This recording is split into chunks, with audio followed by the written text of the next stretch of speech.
In this video we are going to share the story of the serial killer nobody knew about. The Killer Clown. John Wayne Gacy was viewed by many as a warm individual who enjoyed amusing little children. At parties he gave for his entire neighborhood, he frequently dressed as his alter ego, Pogo the Clown. By 1978, the general public's opinion of Gacy had completely changed, and he had acquired the sinister moniker the Killer Clown. What was the first incident that led to his demonic path of sinister acts? When Gacy was found guilty for the first time, it was for sodomizing two young boys. This was the first indication that something was wrong with him. Gacy was detained and imprisoned for 18 months. In order to start over anew in Chicago, Gacy had already resolved to be divorced by the time he was released. Gacy established a prosperous construction company in Chicago, went to church, got remarried, and served as the Democratic precinct captain for his neighborhood as a volunteer. He organized extravagant block parties during this time, becoming well known in his neighborhood. Friends, neighbors, and law enforcement personnel all had admiration and respect for Gacy. One of Gacy's adolescent employees vanished in July 1975. Although his parents begged Chicago police to look into Gacy, they never did. It wouldn't be the last time concerned parents pleaded with authorities to look into Gacy as a suspect, but their requests were ignored. Gacy divorced again in 1976, and this time it seemed to give him a sense of independence.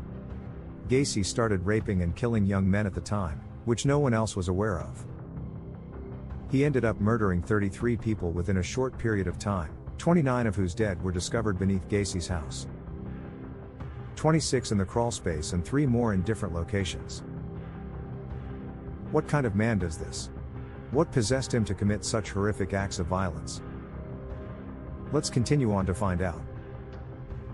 In 1977, a young man reported that John Wayne Gacy had abducted and assaulted him to the Chicago police. Officers received a report, but did not follow up on it. What kind of officers are these? A 15-year-old boy who had visited Gacy's house to inquire about a job with his construction company, was later on killed by Gacy the next year. The Des Plaines police finally intervened this time and searched Gacy's house. A class ring, clothing meant for much smaller people, and other questionable objects were discovered. Officers looked into it further and found that the missing teen boy's ring belonged to him. Some of the odd and scary details of what they found makes it even worse for Gacy.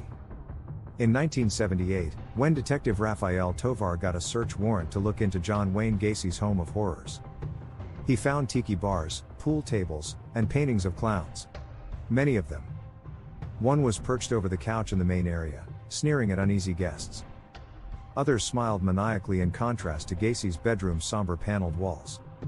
A third lamp, a clown lamp, supported the lampshade while standing with arched eyebrows and raised arms. Clowns signified invisibility in Gacy's world. He said, when you clowned, you were disguising your image. You could do several things that you couldn't as a person. Gacy decided to don a clown costume and attend Illinois Democratic Party functions.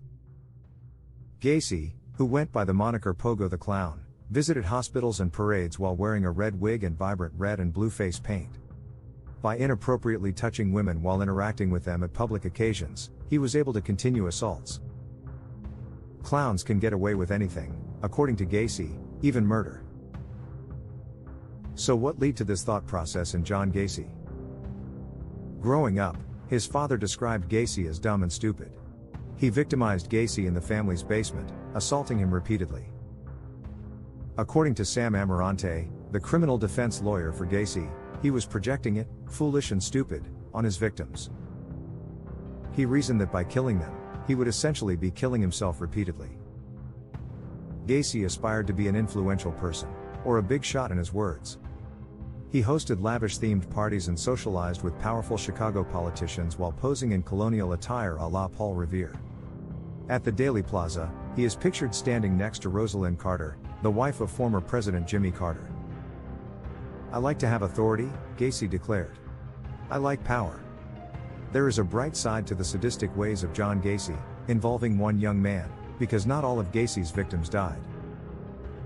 Jeffrey Rignall awoke in March 1978 around 5 a.m. beside the steps of Lincoln Park. He was just partially dressed, and his face was scorched. Rignall was picked up by Gacy in his car the previous evening and offered marijuana. Later that evening, Gacy shackled Rignall and beat him while covering his face with a cloth saturated with chloroform. Rignall told police about the event, and they handled it lightly. Gay rights campaigner Martha Ford stated, "I think it's quite possible that police and other authorities had a hard time believing that rape may occur between guys. The idea of a male being the victim was, in my opinion, difficult to comprehend culturally." Rignall remarked, "I'm simply grateful that I woke up at the park, rather than under his foundation." What happened to John Gacy in the end? After he was indicted, Cook County prosecutor Bill Kinkle placed Gacy's wooden crawl space in front of the jurors during the trial's final statements. This was the same basement entrance Gacy used to dispose of the victims. Kinkle tore the photographs of the victims from a plastic board. "If you wish to spare this murderer," he said. "When he removed these people's lives from the face of the planet and brought them here, he demonstrated the same mercy that you do." The pictures were hurled through the crawl space opening. Kinkle remembered that there had been a loud exhale. And then complete quiet. Gacy's defense was broken in the instant. In order to ensure that this never happens again, his counsel claimed that he was mentally ill and should be treated in a mental health center. The fact that Gacy was able to conceal the bodies of his victims, manage a thriving business, and highlight a portion of a criminal law text that discussed legal defenses for the mentally ill was evidence of his sanity. The jury concurred. One of the jury members stated that John Wayne Gacy made his own decisions. So, in my opinion, that makes him totally sane. On May 10, 1994, John Wayne Gacy was executed by lethal injection. What do you think of the John Gacy story? And what makes people think like this?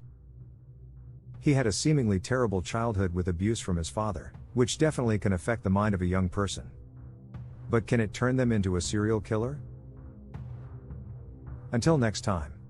Don't forget to subscribe and share this video with others who enjoy these interesting stories.